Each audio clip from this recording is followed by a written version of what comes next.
could add in another line there. You could add in what's my profit margin that I want. So that's absolutely right. So you can do some sort of sensitivity analysis if you like. So you say, of my $500,000 capital that I've got to invest in the business, I want a return of 20%, so I want 100 grand return on my 500.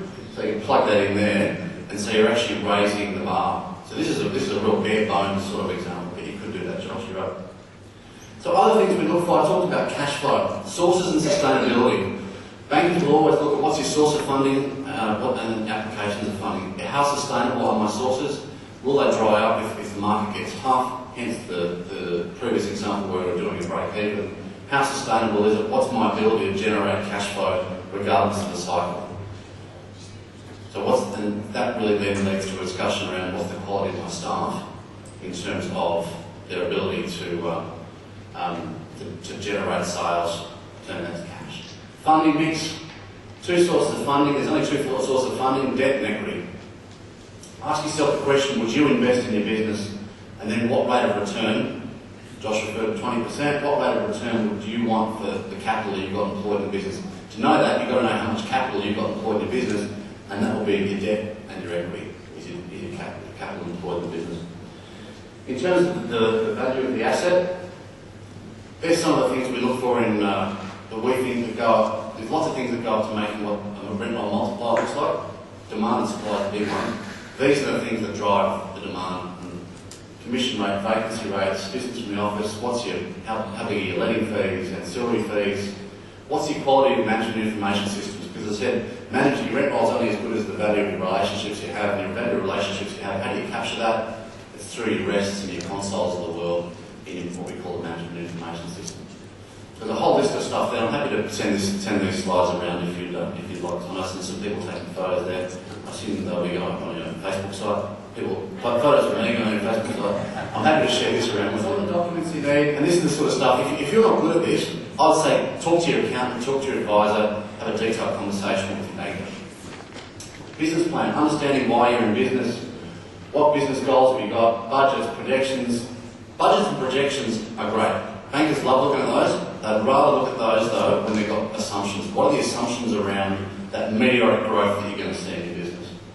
Financials, your current business, P&L, balance sheet. ATO is the fifth major bank. They're one of the biggest finance companies in the country. Give bankers all sorts of hard times and heart attacks. Details of an acquisition if you're buying a rent roll. Financials of the business you're buying. Management information systems. What systems, how often do you look at them? What's your management structure for reviewing your business? There's a whole swag of stuff there.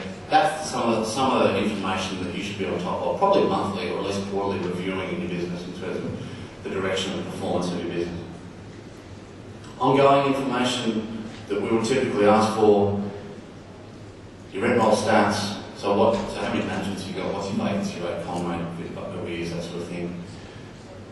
P&L out of MYOB doesn't need to be accountant prepared, just from your bookkeeper. Your cash flow forecast with the assumptions if you run one of those. And then on an ongoing basis, some of the typical borrowing covenants. What's your interest cover? What's your net profit margin looking like? Gearing ratios, so your level of debt versus equity in the business. Do you have a clear tax position? If not, why not? And then where are your superannuation obligations been up to date? All with some of the old doozies. As the markets contract, those last two, the tax and super, can sometimes fall. Some LVRs, so we'll end up to 60% against the value of rent roll. Residential property, we've all seen that one, 80% and 90% typically with lenders, mortgage insurance, and then commercial property. So without saying, giving Westpac one plug, Westpac just won Business Bank of the Year for the fourth year in a row. That's the marketplace, you don't flip that sort of thing. We're pretty proud of our heritage in business banking, and that's really the marketplace has recognised that. So I'm putting that there to plug Westpac. I'm actually putting it there because I'm very proud of what we do and how we do it. So some quick action items. Do you have an optimal financial structure? If you're uncertain, have a chat to your accountant, your financial advisor, your banker. Ask them the question, how am I looking? What could possibly be an Armageddon event that might take place in my business that could really bring me undone? I call it the Exocet missile. Exocet missiles are rockets that come over the horizon real fast. And when they hit you, you don't even know. Or if hits you before you know it, what's that event that could take place in your business? Brainstorm with your business partner or with your accountant. Do you have the best financing arrangements? Are you getting value for money? It doesn't matter what you pay. If you're happy what you're paying, you're getting value for money, that's great. Just do a review and an audit. I recommend you do that of any supplier, including your bank or your finance company. And if you're unsure of any of those things, make a change. Don't sit there and ponder and think, oh, gee, woe is me type thing.